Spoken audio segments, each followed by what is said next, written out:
ارشاد ہوا وعباد الرحمن الذین یمشون علی الارض ہونا، اللہ کے بندے زمین پر آہستہ چلتے ہیں، وقار سے چلتے ہیں، ان کی چال ڈھال میں وقار ہوتا ہے، غیر مرتب ان کی چال نہیں ہوتی، ایک نشانی۔ وَإِذَا خَاطَبَهُمُ الْجَاهِلُونَ قَالُوا سَلَامًا، اور جب ان سے جاہل مخاطب ہوتے ہیں تو وہ الجھتے نہیں، بحث میں نہیں پڑتے، اس کو کہتے ہیں بابا سلام کو۔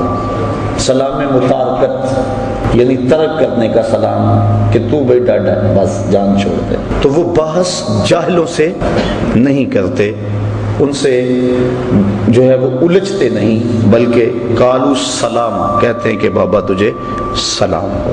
دوسری نشانی بیان فرمائی والذین یبیتون لربہم سجدا وقیاما، اور وہ اللہ کے حضور اپنی راتیں کبھی سجدے میں گزارتے ہیں، کبھی قیام میں گزارتے ہیں، ان کی راتیں یوں ہی گزر جاتی ہیں۔ ایک دوسرے مقام پہ فرمایا تتجافی جنوبہم عن المضاجع، ان کی کروٹیں بستروں سے الگ رہتی ہیں، تو وہ راتیں اللہ کی عبادت میں گزارتے ہیں۔ حضرت عبداللہ ابن عباس رضی اللہ تعالی عنہ جو کہ رئیس المفسرین ہیں، فرماتے ہیں جس نے عشاء کے بعد 2 یا 2 سے زیادہ رکعتیں پڑھ لی، اللہ تعالیٰ اس کو رات جاگنے والے کا ثواب عطا فرمائے، اور وہ اس آیت کا مصداق ہوگا جو 2 یا 2 سے زائد رکعتیں رات کو نماز عشاء کے بعد پڑھ لیتا ہے۔ اللہ اکبر۔ اور ایک روایت کے لفظ ہیں کہ جو بندہ عشاء کی نماز جماعت سے پڑھتا ہے اس کو نصف رات تک جاگنے کا ثواب دیا جاتا ہے، اور جو پھر فجر کی نماز جماعت سے پڑھ لیتا ہے اس کو ساری رات جاگنے کا ثواب دیا جاتا ہے۔ اس لیے عشاء کی نماز بھی جماعت سے اور فجر کی نماز بھی جماعت سے، اس کا اہتمام ہونا چاہیے۔ اور اللہ والوں کی ایک نشانی یہ ہے کہ وہ اپنی راتوں کو بیدار رہ کے گزارتے ہیں، خوف و طمع کے اندر اپنی راتوں کو گزارتے ہیں۔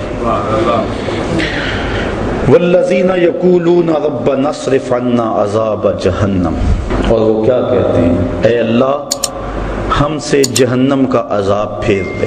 راتوں کو عبادت میں گزارنے کے باوجود ان کے خوف اور ان کی خشیت کا عالم یہ ہے کہ پھر بھی عرض کرتے ہیں مالک ہم سے عذاب پھیر دے۔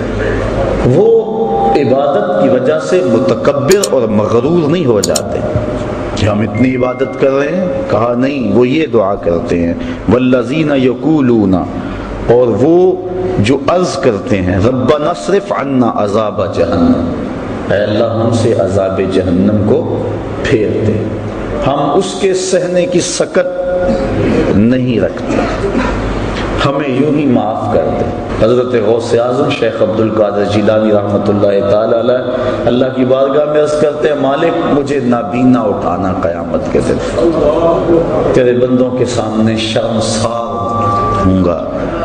ہیں اعمال ان کے یہ، لیکن خوف اور خشیت کا عالم یہ۔ اللہ اکبر۔ وہ ڈرتے رہتے۔ حضرت سری سکتی رضی اللہ تعالیٰ عنہ جلیل القدر اولیاء میں سے، حضرت جنید بغدادی کے رشتے میں ماموں بھی لگتے ہیں اور شیخ بھی لگتے ہیں، کہتے ہیں میں تو اس بات سے ڈرتا ہوں کل قیامت کے دن اپنے رب کا سامنا کیا کروں گا، کیسے اس کا سامنے کر پاؤں گا۔